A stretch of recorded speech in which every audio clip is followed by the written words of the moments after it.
At a time when Korean television dramas are becoming increasingly bold and blending history with imagination, few productions have sparked a debate intense enough to transcend entertainment itself like Perfect Crown. What makes this controversy remarkable is that it did not begin with acting performances, ratings, or cast chemistry, but rather with a question that appears academic on the surface yet strikes directly at national identity: what happens when history becomes storytelling material, and the public discovers that their tax money helped fund it? What was marketed as a romantic fantasy drama has unexpectedly turned into a battlefield of historical memory, where audiences are arguing not simply about the accuracy of costume details but about the boundaries between creative freedom, historical responsibility, and national cultural sovereignty. At the center of the controversy lies the revelation that the series received nearly 2 billion won in production funding from Korea Creative Content Agency, a semi-government agency operating under South Korea's Ministry of Culture, Sports, and Tourism. In an era when the Korean wave is considered one of the country's most strategic forms of soft power, government investment in entertainment projects is hardly unusual.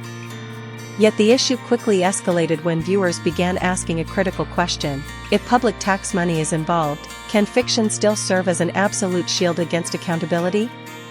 Public outrage intensified after the May 15 broadcast.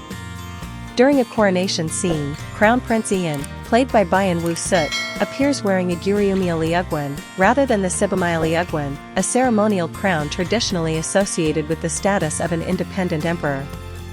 To casual viewers, it may have looked like a minor wardrobe detail lasting only a few seconds on screen. But for audiences familiar with Korean history, the symbolism felt deeply provocative. Critics quickly interpreted the scene as suggesting that the empire portrayed in the drama functioned more like a tributary state than an independent sovereign nation. The controversy deepened when court officials shouted chants instead of mants, with viewers arguing that the choice carried historical and political implications rather than serving as neutral ceremonial dialogue. From an outside perspective, the backlash may appear excessive. After all, why scrutinize a fantasy drama over crowns and court terminology?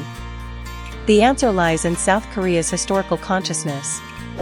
For many Koreans, history is not simply an academic subject, it is inseparable from national identity and collective memory. From periods of political dependence on imperial Chinese dynasties to the painful experience of Japanese colonial rule, historical narratives remain highly sensitive. As a result, even subtle imagery perceived as implying subordination can trigger strong emotional and political reactions. This explains why some viewers quickly link the drama to the controversial Northeast Project, an initiative that many South Koreans have criticized for allegedly reframing regional history in ways favorable to China. Critics fear that a globally distributed television drama may unintentionally become a form of soft cultural evidence, supplying visual references that could later be exploited to reinforce disputed historical interpretations. Yet the criticism does not stop with China. Another line of argument claims that the fictional world of Perfect Crown bears striking similarities to Japanese imperial structures and aesthetics.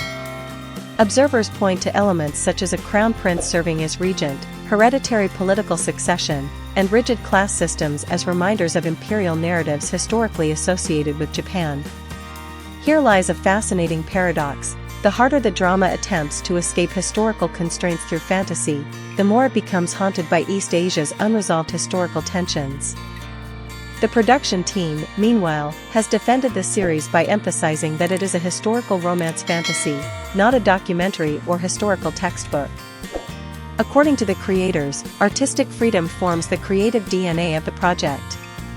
If fantasy dramas are forced to obey historical precision at every turn, they argue, how much room remains for imagination? That argument is not without merit.